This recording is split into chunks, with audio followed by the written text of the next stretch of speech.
Welcome, everyone.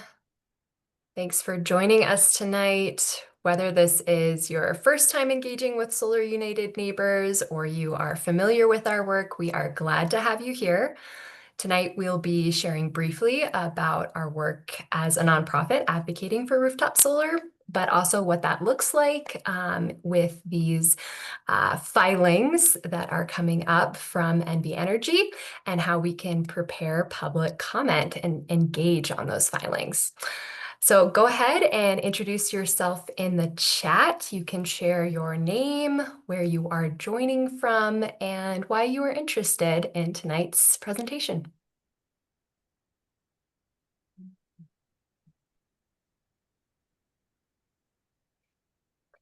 Tonight, we are also joined by Jeriel Clark-Dyer, who is our Western Region Policy and Advocacy Campaigner, and Jasmine Mason, who is Sun's Community Impact Associate. So you'll get to hear from Jeriel a little bit later, and Jasmine will be supporting our tech this evening. So many thanks to Jasmine for monitoring the chat and making this all a smooth process.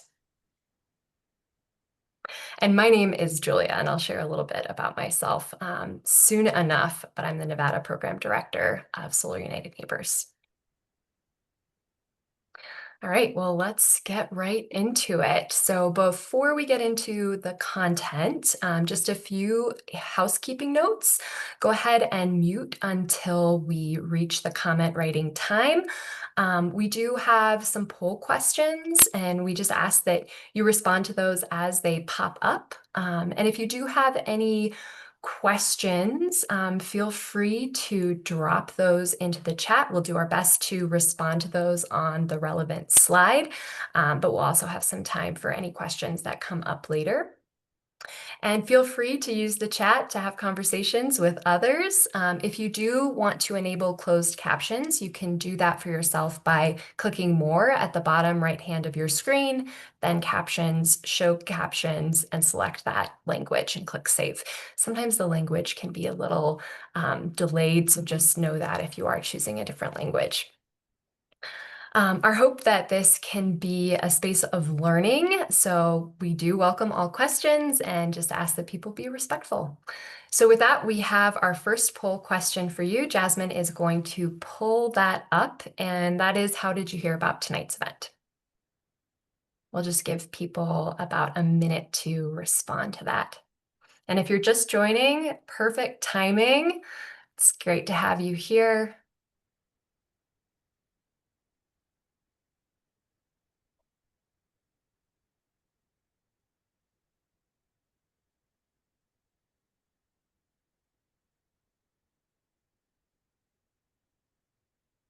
Looks like we have some people who are still signing on, so that's great.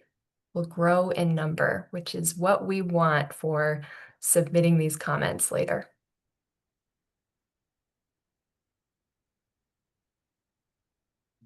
All right, we'll give people just a little bit longer.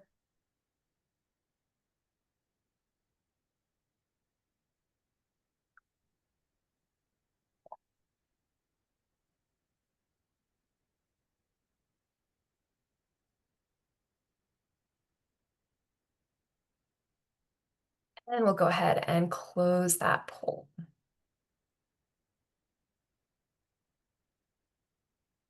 Great, it looks like most people heard from email tonight. All right. So, a little bit about your presenters. My name is Julia, I use she, her pronouns. I'm the Nevada Program Director. We just launched our program last year, and I'm really responsible for building the program, everything from advocating at the Nevada legislature to also a federal level, but really about solar, how they can go solar. We haven't launched any bulk purchase programs in Nevada, but that is our hope. And then also, how do we ensure that solar rights are protected? And I will pass it over to my colleague, Jeriel. Thanks, Julia. Hi, all. So glad to be spending a little bit of our evening together. My name is Jeriel, and I use she, her pronouns.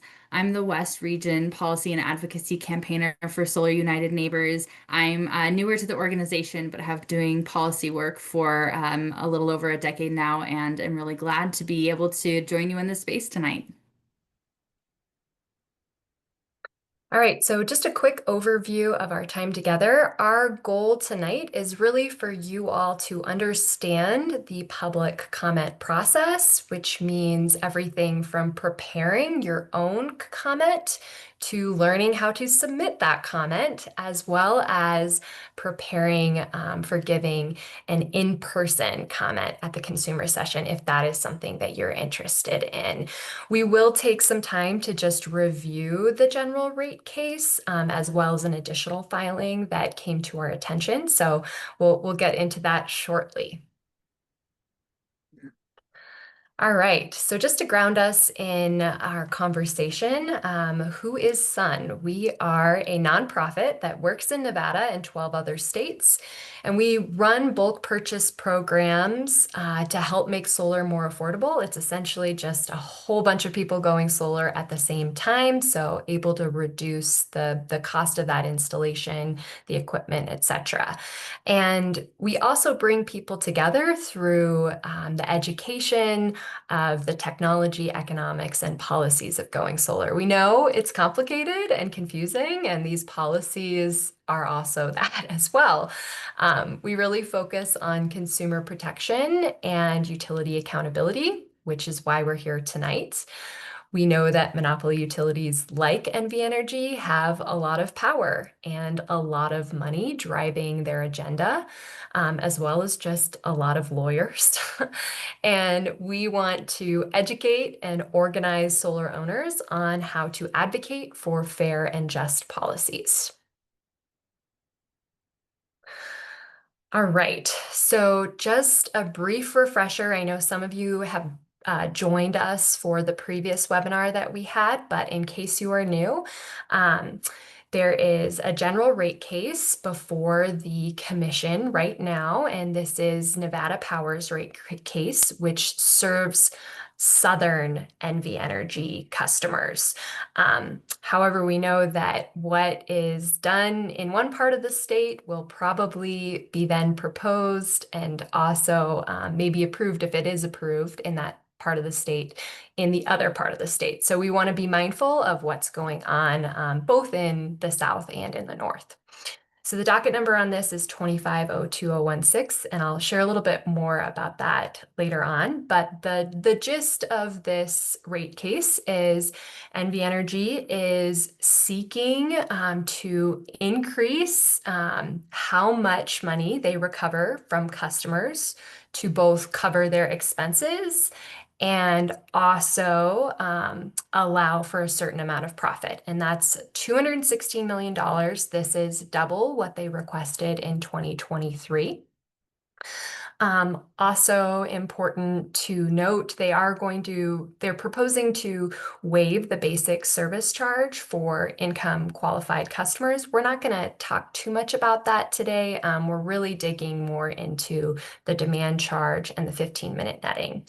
So they're proposing levying a daily demand charge, which would be based on your highest usage during a specific time frame of the day. So likely an hour. And so they would take whatever that usage is over, it might be evaluated at 15 minutes, and then they would consider the whole hour. And that would be a 19 cents per kilowatt hour charge that they would take over that hour.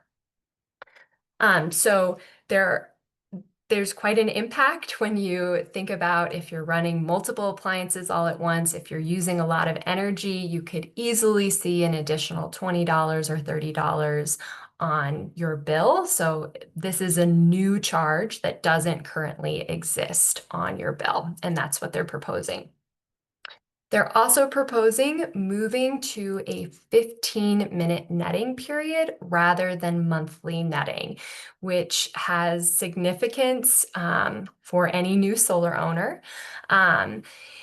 Essentially, this introduces variability because you're evaluating your system's generation and also your consumption during a 15-minute window rather than the monthly window. So there's just a lot more uncertainty, but it will lower the credit that you will receive for your excess generation. And that's what we are really focusing in on because if people are thinking about going solar, we know that they really consider what kind of credit they can anticipate, and this would affect that.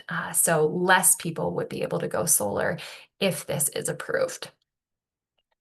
It's important to also realize that this proposal is coming just as we are learning that NV Energy has overcharged 80,000 customers, over $17 million, and this was only disclosed from the Public Utility Commission of Nevada's efforts to investigate customer complaints and overcharges.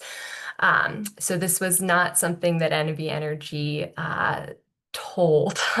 It had to be uncovered, and that's just important to understand the context that we are coming into this from.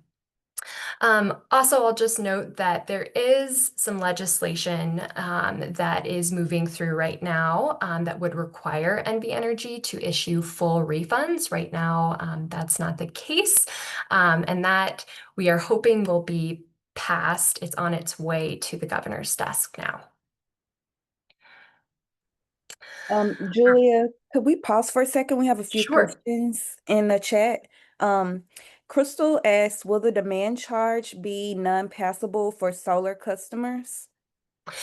The demand charge will be for everyone. It's for all residential and commercial customers, and your solar credit would not be applied to that demand charge. Your credit that you're receiving is just going to be against your consumption, and that's a separate charge. So this would be an additional charge. And we also have a few questions from Ruth Angel. Um, they ask, do I understand this correctly? Those of us who invested thousands into solar systems will now be subject to time of use charges? It's not time of use, it's a demand charge, but it it can act similarly, but not quite. So demand charges are only capturing your highest usage. But for someone who can't spread their energy usage, think like a working family who comes home after work and they need to start dinner. They also need to do a load of laundry. They've got the air conditioning going. Maybe they have some music playing. That's that is what is going to be used for that particular day. And the same is going to be true for the day after. It's going to capture your highest usage. And usually that falls all at once, right? When you're making dinner and you're doing all of these things. So it's a little bit different than a time of use. In Nevada, we don't have mandatory time of use. You could opt in to a time of use plan if you'd like, but that is not being proposed in this rate case. Thank you. And then I also see, is what we're talking about strictly a Nevada issue, or does federal government have a say in this matter? This is a Nevada issue. So this is NV Energy proposing a new rate structure and asking for a rate increase. And the Public Utility Commission of Nevada, these commissioners are appointed by the governor of Nevada. They are evaluating this case. They also have a staff that is part of that. And we'll talk a little bit about that later as well, but that's a great question. Yes, all great questions. I did see another question that asks for you to explain demand use. I think that you covered that already. Great. All right, let's keep moving. I want to make sure we have enough time, but these are great questions. Thanks for asking them. All right, so this is new to us since we had our last webinar. So if you were there for that webinar, you remember that we specifically focused on the general rate case. So there is an additional filing. Sierra Pacific Power filed to move as well to a 15-minute netting period. So Sierra Pacific covers northern Nevada NV Energy customers, and this is why we also want to be talking about this right now. And it's important that we speak up about this. Whether you're in the north or the south, we want to weigh in on the fact that 15-minute netting is not good for new solar owners and impacts the potential of those investments and will Right. therefore mean that less people will be going solar. Um, so it's important to realize too that these dockets are have several volumes, sometimes like 12 volumes, and each volume can be hundreds of pages long, which makes this process really unfriendly for public consumption. And that's part of the reason why we are here tonight. We're trying to really dig into what NV Energy is proposing and how it will impact ratepayers and solar owners, and how we can make our voice heard so that we don't see these kinds of changes that will negatively impact everyday Nevadans. So we're happy to share links to those dockets if you want to do some of this reading. It can be interesting, but prepare for many days of reading. All right, so what's at stake for Nevadans? It's important, as I said before, that we recognize that for Southern Nevadans, that they're looking at increasing their base tariff general rate. That also there would be a new demand charge that's going to increase your utility bill.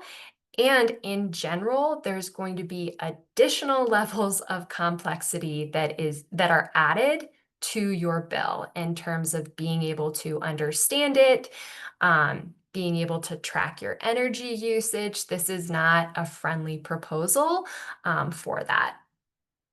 And for new solar owners, both in the north and and in the south, changing to a 15-minute netting period will impact that credit, as I've said. And it will also make it harder to predict that payback period when your system is fully paid off, and that has serious consequences. So who is involved in a filing? A filing could be a general rate case filing. It could be the integrated resource plan where NV Energy or Southwest Gas is considering their energy mix and how they acquire energy. So this one, we're specifically talking about a general rate case, but we're also talking about this net metering filing. The Public Utility Commission and staff are the ones who regulate the investor-owned utility. And they are really responsible for balancing the interests between customers and shareholders. They want to ensure that affordability is possible, but they are also looking at making sure that NV Energy can make a profit and deliver that to shareholders. Now, what that profit is what we are determining in this particular rate case for Southern Nevada. The applicant is the utility. We also have the Bureau of Consumer Protection, which is part of the Nevada Attorney's General Office and represents ratepayers and small business customers before the PUCN. So they are looking to represent us, which is good. And then you have any interveners, and this is really anyone whose interest may be affected by the PUCN's decision. So you might have like Google be an intervener because they care about demand charges, or Our partners Vote Solar is an intervener. They also are advocating for solar rights. And there's a number of other interveners as well. And it can just vary depending on the filing. And then there's ratepayers, like all of us on this call, except for Jeriel, because she's based in Colorado, and Jasmine, who is in Tennessee. Um, I will mention that we have a fact sheet for a general rate case if you're interested in just doing a deep dive and really getting an overview that the PUCN put together, and we're happy to share that out. But it really walks you through what the process looks like, as well as the parties involved. And there's no business model without you. I think that's really important to remember here. Ratepayers are extremely important, right? Because that's how NV Energy makes its money. Okay, so what is the timeline of these filings? So for the general rate case, that's Southern Nevada, Nevada Power filing, it is 210 days long from the initial filing, and they filed that back in February. So we are in the midst of this. We're in the heart of this rate case. There's a pre-hearing after that initial filing, then there's discovery. It's like information sharing. You can see that it's similar to a court case in a lot of ways. But then there are also consumer sessions, and the utility is required to offer these so that the public is informed about how this rate case could impact them and gives them the opportunity to speak out. Then there are hearings where there are witness cross-examinations and expert testimony. And then eventually, the Public Utility Commission of Nevada will either grant, deny, or modify that initial application that the utility submitted. So the important dates that I want to definitely highlight here are June 4th, which is the Southern Nevada Consumer Session that's down in Vegas. And there is both a 1 p.m. and a 6 p.m. opportunity to attend, as well as the June 30th Northern Nevada Consumer Session, which will be about that 15-minute netting change. All right, I'm going to keep going. Any questions here? Yeah, a quick question. Will this affect current solar owners? Will they be affected by the 15-minute NIM charge? Current solar owners would not be affected by the 15-minute netting proposal. This is only for new solar owners, but why we are asking people to turn out is because we want to ensure that other people have the same opportunity to go solar, just like you were able to go solar. And we also know that NV Energy and investor-owned utilities, they try and divide folks, and they also then start to attack grandfathered like NEM customers, like what we're seeing in California. So we want to turn out strong against this and get ahead of them, and ensure that net metering is protected for everyone from here on out. All right. So just briefly, the process for public comment runs through this. And actually, I'm going to take a moment. I'm going to actually just turn it over to Jeriel, and she's going to talk through this slide. Sure. Thanks, Julia. And yeah, I do know that there are some other questions coming into the chat. Thanks to the folks in the chat helping answer the questions. That's really great too. And you're doing a good job. Are there any other questions before we move more into the process of how to submit a public comment? Because we're gonna kind of shift the rest of this evening into actually like writing the comments and submitting them. So before we get into that, I just want to make sure there's no other outstanding comments. And I do think the only other thing I would just add is, while the 15-minute netting might not impact current solar homeowners, as Julia just clarified, this is essentially can be for folks who are looking at going solar or for current solar homeowners, like compounding factors, right? A demand charge, a rate increase, and then 15-minute netting. So there is definitely a lot of stake in it, even if you are a current solar homeowner, in terms of not seeing that payback time get paid out.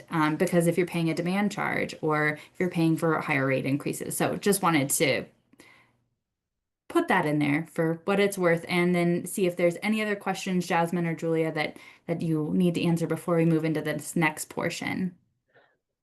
Yes, I would like to see a case example of 15-minute NIM versus the current daily or monthly NIM.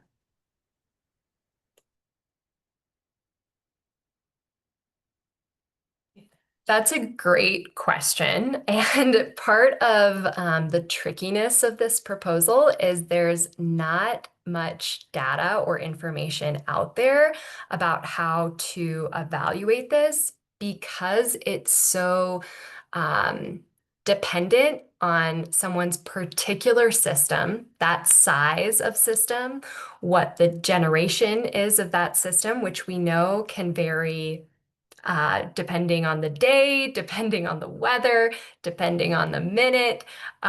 There's just a lot of variability. And then you also have that individual household's consumption. So that's part of the reason why we don't have an example of this is because it's very difficult to create a particular example when there are all these variables.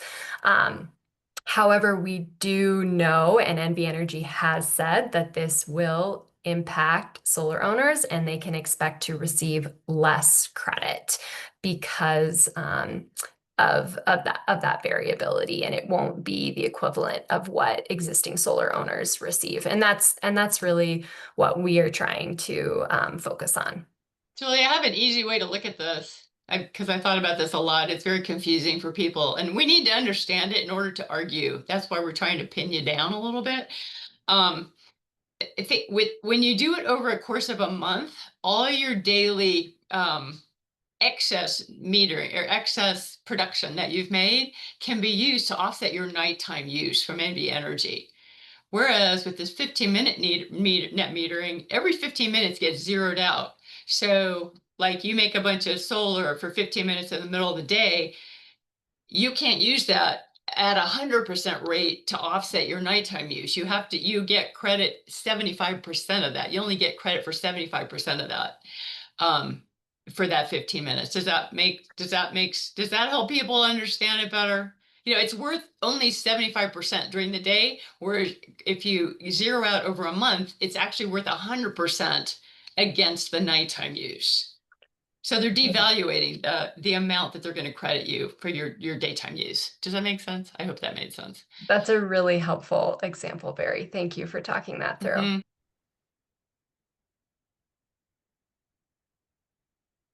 All right. Thank you for these questions. This is important to dig into this because it is confusing and it's hard to wrap your mind around it right away. So we're here for it. All right. Well, with that, we'll go ahead and jump into the process for a public comment. So the most common way of submitting your comment is online. You can also do it by mail or in-person testimony. So what happens once you submit your comment is the PUCN staff log your comment and it goes into the public docket. So it becomes a part of the record that is being considered in this case. The commission then reviews that public comment when they're deliberating. They do look at each of the comments, and so it's not just part of a big file. They are reviewed and considered. And then the final decisions must consider a full record, including public input, the legal arguments from interveners, and technical evidence. So like it says there, the bottom line is your comments help the commission balance that expert data with the lived reality of ratepayers. So it's very important that the Utility Commission is hearing from folks who live and pay to the utilities in Nevada, and are able to consider that. And so how this works is your job is not to be a technical expert. Your job is not to have like the best legal argument for why or why not to use something. That's what the interveners are doing, and other organizations who have the ability to, pay for legal and technical expertise. Your job as the person whose bill might be going up as a result is to share your personal story, how it's going to impact you, how your costs are already impacting you, what this would mean for you on a day-to-day basis. And that's where your comments can be very powerful. So I just want to take a few minutes to talk about what makes a strong comment and then what makes a not so strong comment. So there's no gotcha here. I kind of like listed, this is what a poor comment looks like, and this is what a good comment looks like. And by the way, Julia, thanks for moving through the slide deck with me. I appreciate it. So I'm just going to read these out, and I would love to hear some feedback from you all in terms of why these might be a poor comment or why this might be a good comment. So let's start with a poor. A poor comment might look like, I think the 15-minute netting rule is just another scam by the utilities. It makes no sense and will ruin solar. The PUCN needs to stop taking orders from our monopoly utility company and do their job. This is ridiculous. Is anyone really excited to either put in the chat or come off mute? Welcome you to come off mute. Why this is maybe not a very effective comment to submit.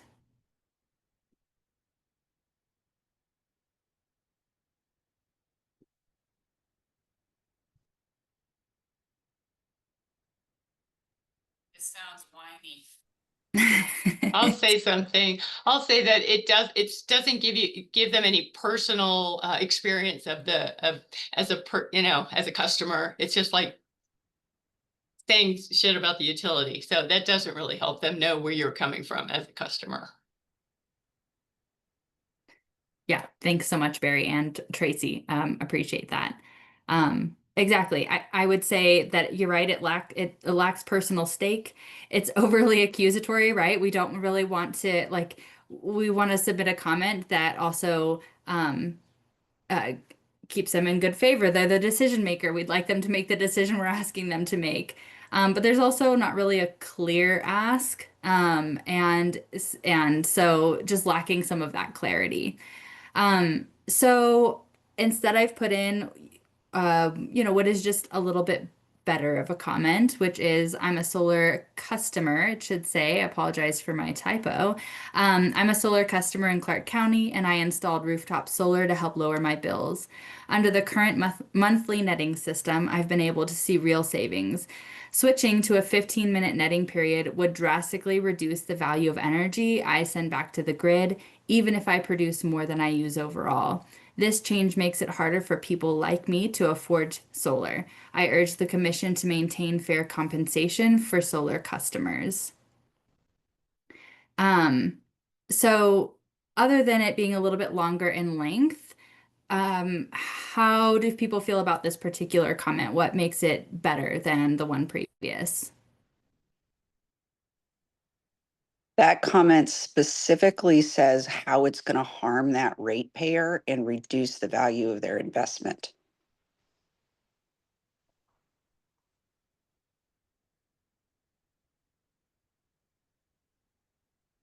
Yeah, great. Thank you.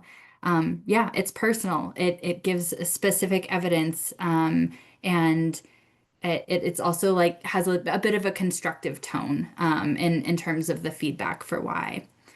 I'm just going to show on the next slide, if you don't mind, two more examples of good comments. We don't need to do the same back and forth feedback, but these focus a little bit more on the demand charge. And the reason that I wanted to show these is because you don't need to currently have solar to be impacted by this rate case. You don't have to be considering going solar to be impacted. There are lots of reasons that many folks in Nevada, families and otherwise, are going to be impacted should the rate case have the outcomes as filed. And so some examples I wanted to point to here are single parents, working families, maybe folks who are on a fixed income, maybe living in senior communities who are no longer have the opportunity to bring in additional income. There's tons of reasons why an increase in a utility bill is going to have an impact on folks. And so, again, it's not about how the exact saying the exact right thing. It's how exactly is this going to impact you? Tell that personal story, connect it directly to what is proposed in this proposal, and identify how you personally or your family or your neighbors or your friends, right, will be affected. So just make a clear argument in that way, that maybe isn't too overly emotional, but is just really kind of level-headed and based in a place of understanding really how you will be impacted by this. So those are just some of the strong comments that we thought would be good examples to use. And what we'd like to do with our next bit of time is encourage you to spend some of this workshop time, so you don't have to do it otherwise, drafting your own comment right here. And so we are going to drop this template link into the chat so that you can pull it up. Because there are a couple of things that you do need to specify when you make a comment. And so we've got a template for you. So this template, you can just make a copy of it. If you have any questions about how to make a copy, please let me know, or you can download it as a Word document, whichever you're more comfortable with.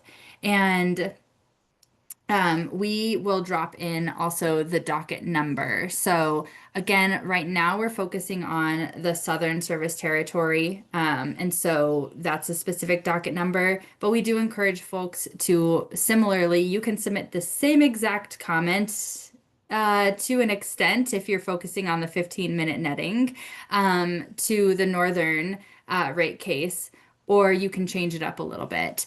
But we just wanted to encourage you to take a look at this and consider sharing what's your experience with your utility bills, how would rate increases affect your household, and what values do you want the PUC to consider. So we're going to give you all 10 minutes just to go ahead. And Tracy, I see your hand come up. What can we answer? I don't think we understand well enough, any of us looking at the chat, exactly how this is going to affect those of us who have had solar forever, how this is going to affect us. Most everybody in this chat, we know each other, or in this group, and we're conservationists. So we are concerned about future solar, which won't cut it with them. So how do we talk about rates? Like, how is this going to affect our rates? How is this going to affect our rates? And that's why I keep pounding on that other piece, that other, like, I do not understand this hour, like what hour and how do they do that? And what does that mean?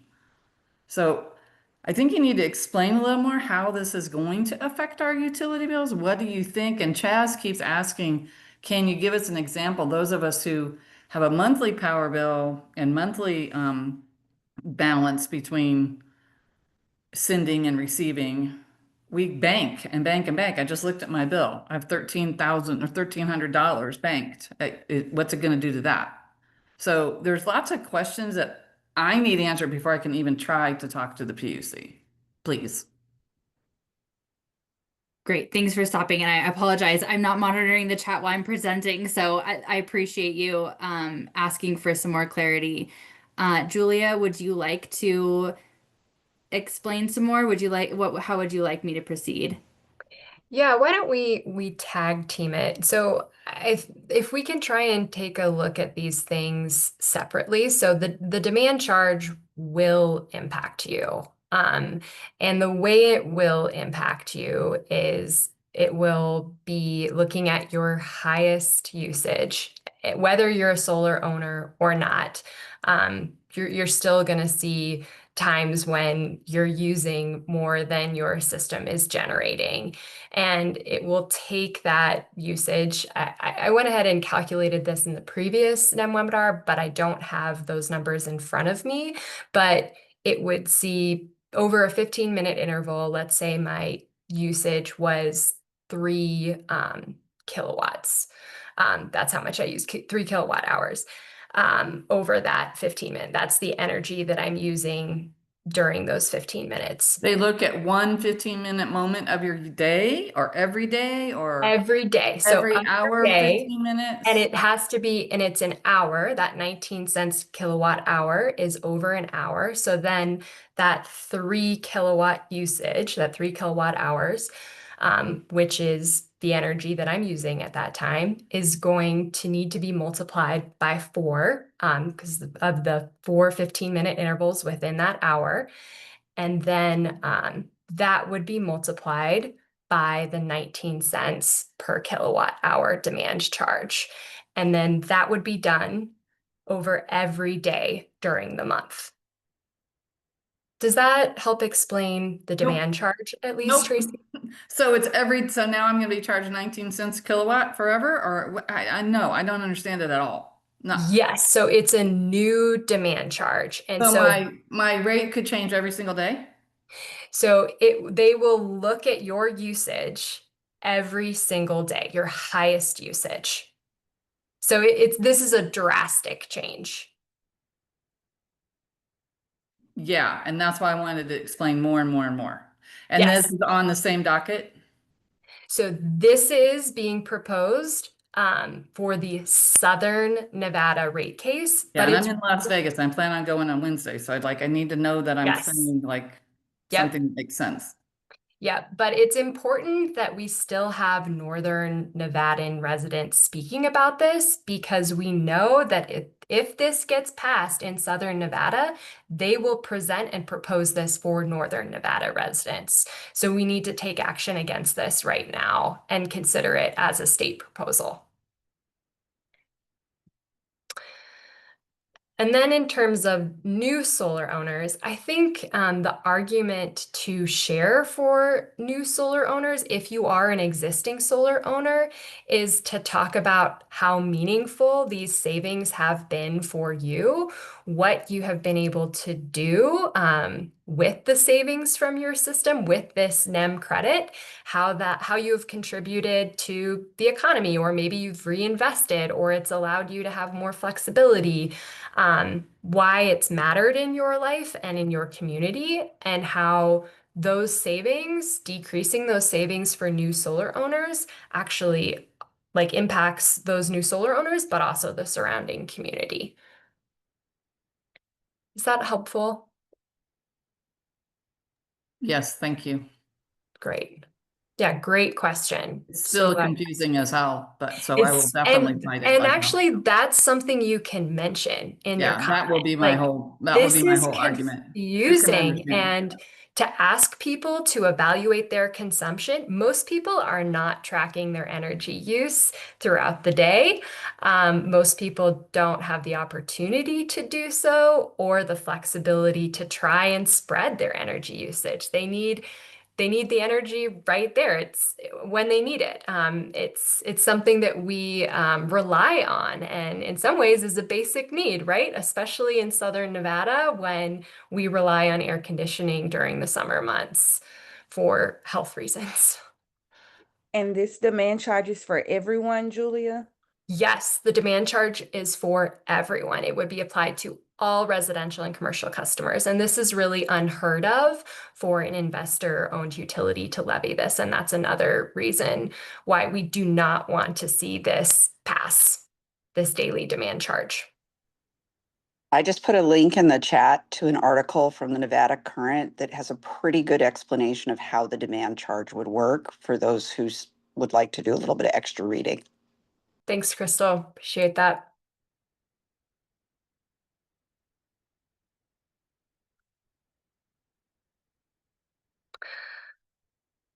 And if you have other questions while you're writing your comment, please ask those right now.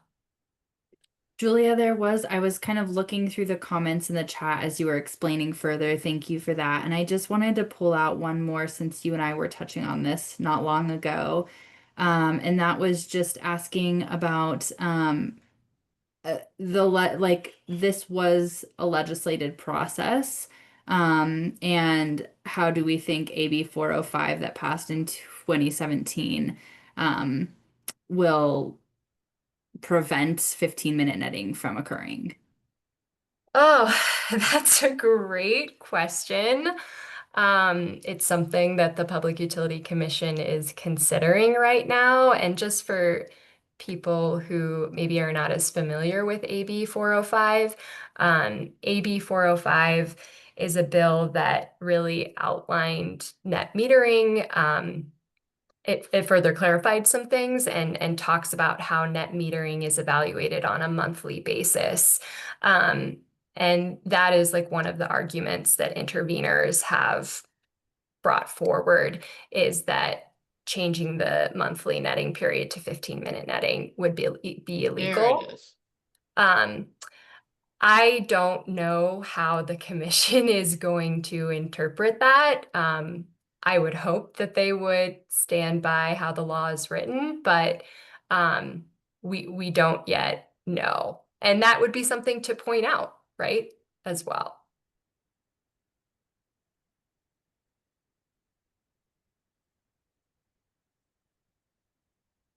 It's a great question. So for folks who are feeling ready to maybe start prepping their comments or writing them, if you feel good about it, please go ahead and start. I want to recognize we've got about 13 more minutes with you, and we do have a few more things we want to finish out with you all.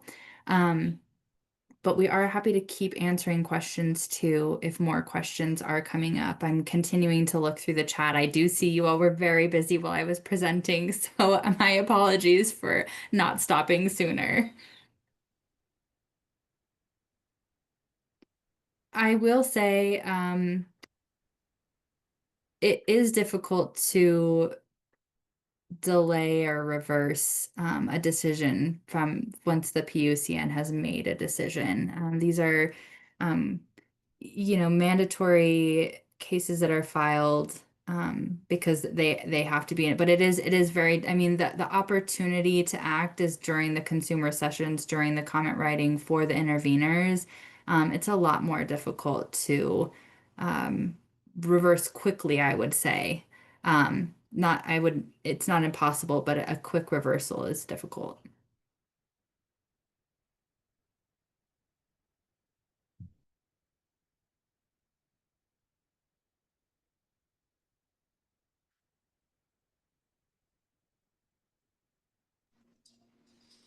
If the PUCN does okay this, it is unlikely that there would be a reversal. It would have to go through the Nevada legislature, like AB 405, reverse the decision at the end of 2015 that pretty much halted solar. And the Thanks. legislature has its own challenges, we know, right?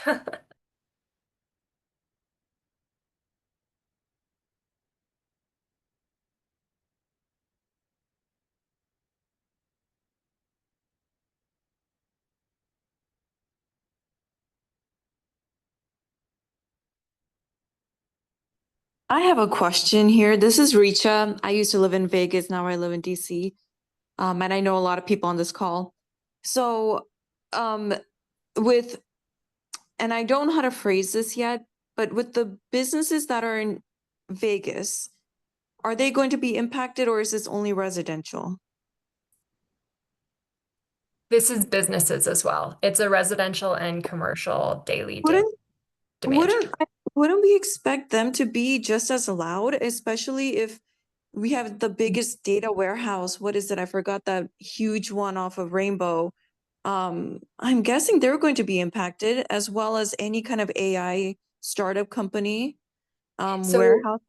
it's important to realize that these are small businesses. So data centers usually have special agreements that they enter Mhm. into with utilities, which are typically considered proprietary information. So we don't actually get to know what those rates that they are negotiating between like Google and NV Energy. So this doesn't really affect large corporate interests. It affects small businesses. And that's also a big reason why we need to be speaking out about this.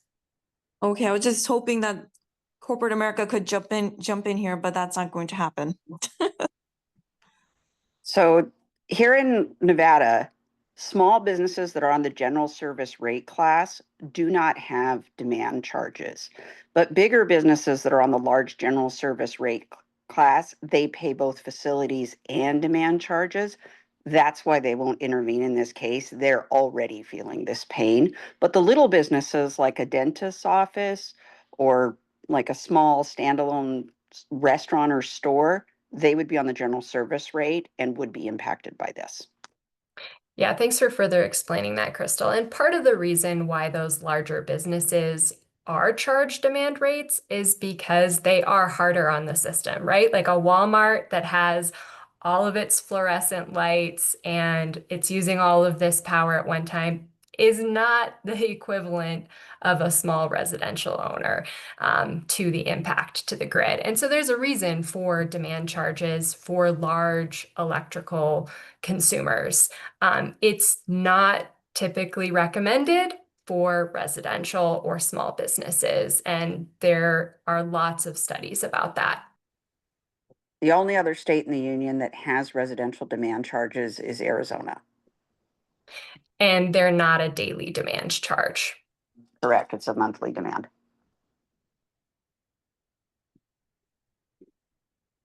I'm going to move us on to the next slide. And I feel a little bad about doing that because I feel like we're getting into some good stuff here. So a couple of things. We wanted to suggest a few ways that your comment could be submitted. It sounds like many of you are familiar with this process. So if that's the case, then wonderful. Please move through it as you are comfortable. We are not familiar. This is the part we really need to know. Okay, great. Okay, great. All right. So the easiest step is you could write your comment out and you could send it to Julia. And if it is sent to Julia, what she will do is it will be turned into a PDF document and will be submitted through the docket. If you are not comfortable with that, or if you would prefer to submit it yourself, I am dropping the link because I did see someone ask for it earlier. So here is the link to the filing. What we have is we have a PDF, 2-page PDF of instructions for how you can submit it yourself. I'm not going to walk you through the steps on like visually, just because we're a little bit close to time and I do want to encourage, but we will send these steps out in an email. So here's what it looks like. Essentially, you need to register. So you have to have a login. It's easy to register. It's your email address and your general information. You just create a password and you're in. But you do have to register first. Then you have to submit your comment through an open docket. So you have to have your docket number. And again, we will put those in the chat so that you've got that docket number for what's coming up. Once you've gotten into the docket number, there's a couple more steps that our PDF guides you through, which just says you need to, in the drop-down menu, submit this. You need to take a couple more steps. And most importantly, you have to have your comment saved as a PDF in order to upload it and submit it. It's really not too complex. The website is just not very user-friendly, in my opinion. And also, it's just got a lot of steps that feel maybe a little bit intimidating your first time. So again, you can send it to Julia and she will be happy to submit it for you, get it in there, you know it's submitted, or we will send you this PDF with instructions so that you can get it in. And one thing to just note about when you're filling out your information, they will also ask a field that says filed on behalf of. And for an organization like Solar United Neighbors, we would say filed on behalf of Solar United Neighbors, but then I would include my name. For yourself, you are just going to write your name there. You're filing it on behalf of yourself. Quick question. Richa asks, how can the public find this info, or sorry, this URL? I spent enough time trying to find the comment form, but couldn't find it. Great question. We'll see if we can post it on our socials because I think that's a great idea. But we also will maybe like walk people through about what a good comment looks like. But this is something that we need your help with, right? You all can talk to people about how they can engage at the PUCN. You can share this information with them now that you have learned yourself. You're right. It does feel like it's a little bit closed doors and it's hard to know how to engage. Um, we will definitely get the PDF to you and quickly because we don't want to keep you waiting. If you're, but Julia, would you mind putting your preferred email in the chat as well, just in case?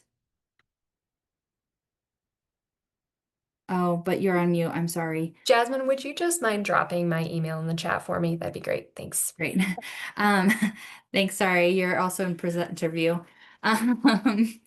And what we'd also love to say is once you've submitted it, if you want to also just send Julia an email and say like I submitted it, here's what I had to say. We would love to see like what is motivating people to send in a comment. How are you framing things? What do you want to talk about so that we understand and we can improve our own messaging and continue to encourage people to submit comments. Getting your feedback in the form of your comments is really valuable to us in whatever way you're comfortable sharing those. And if not, that is absolutely fine too. The last thing that I just want to share with you, and it sounds like some of you are already planning to attend, so thank you so much, is coming to speak at the Public Utilities Commission press conference. So after submitting your comment, we just, whether it's written or otherwise, we just really want to first thank you for doing so and then let you know that of course, the first one takes place on June 4th. So next week, as you all alluded to.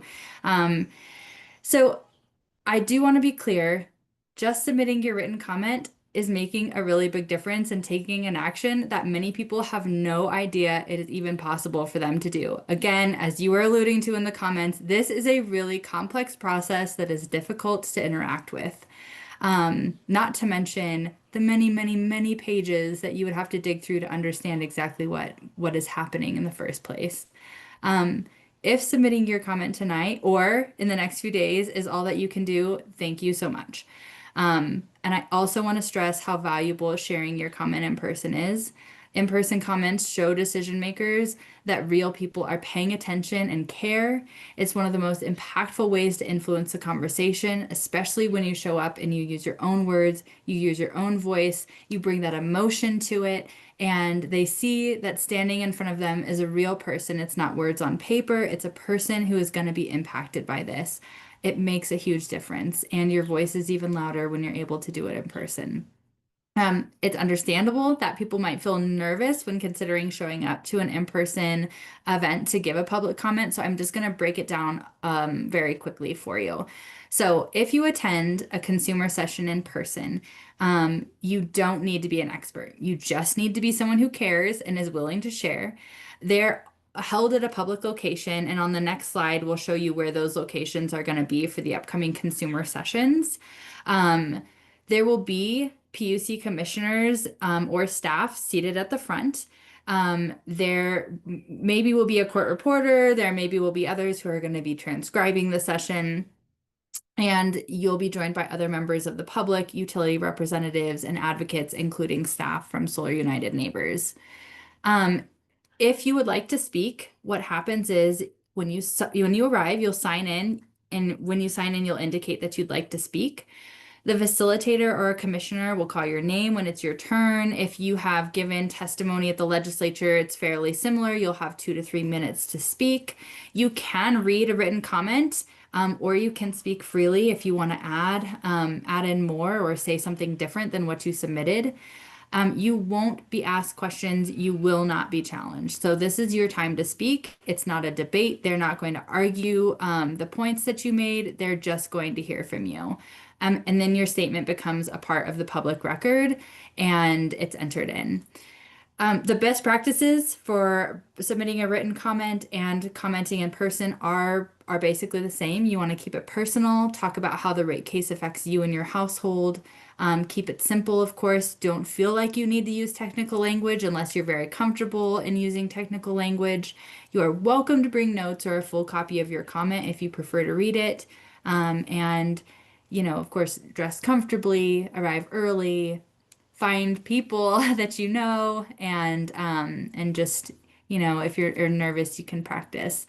But if you're interested in joining us for a consumer session, on the next slide are QR codes to sign up for that. And that gives Julia and the team in Nevada an opportunity to know who to expect, who to meet with. And I'm now going to pass it over to Julia to explain any more of this process that she'd like and round us out for the evening. And thanks so much for letting me add a little in tonight. Thank you so much, Jeriel. I also just want to highlight an opportunity that we have. So we are specifically looking for a solar owner to speak at the press conference before the consumer session down in Vegas on June 4th at 5 o'clock. So we are just looking for someone to share briefly 2 minutes about how NEM has been net metering, how that fair credit that you've received for your excess generation has been important in your life, what it has allowed you to do, and how this demand charge would negatively impact you. So very similar to what you're preparing your public comment for. This would be covered by the press. So it's possible that a quote might be taken, or there could be televised press as well.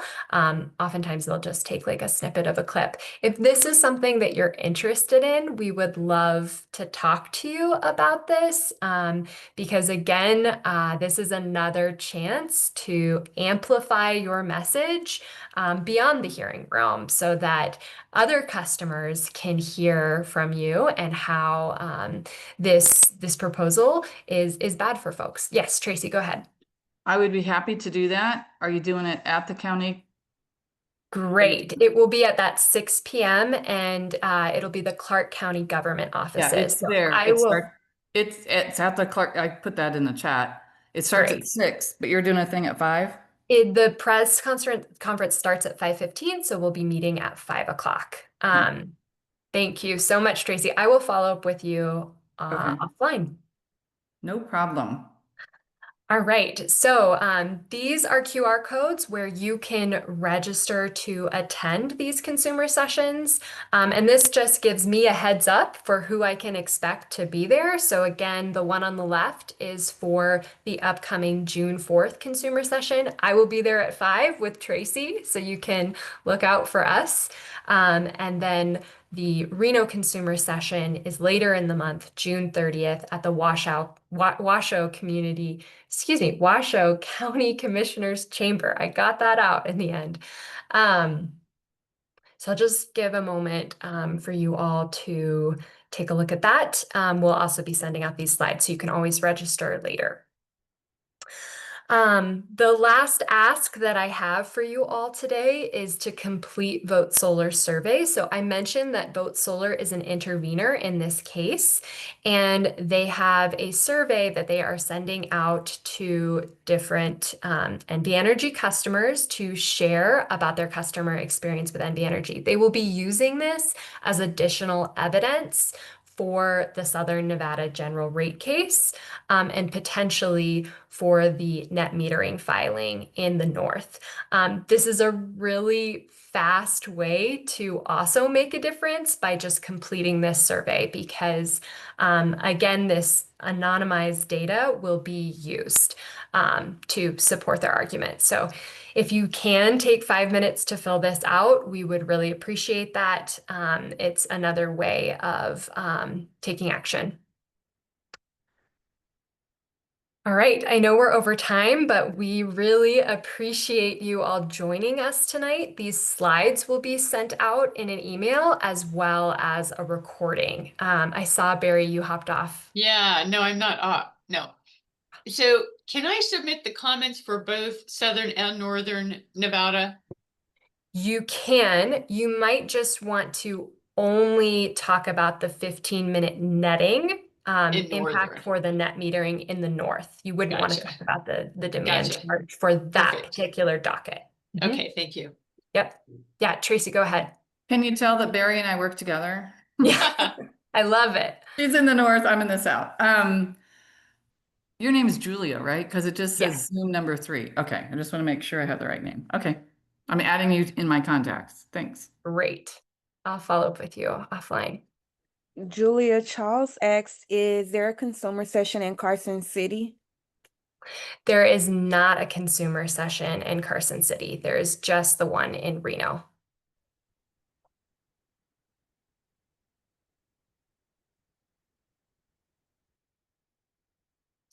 All right, everyone. Well, we're going to end the recording here. I'll stay on for just another minute or so in case we have any additional questions.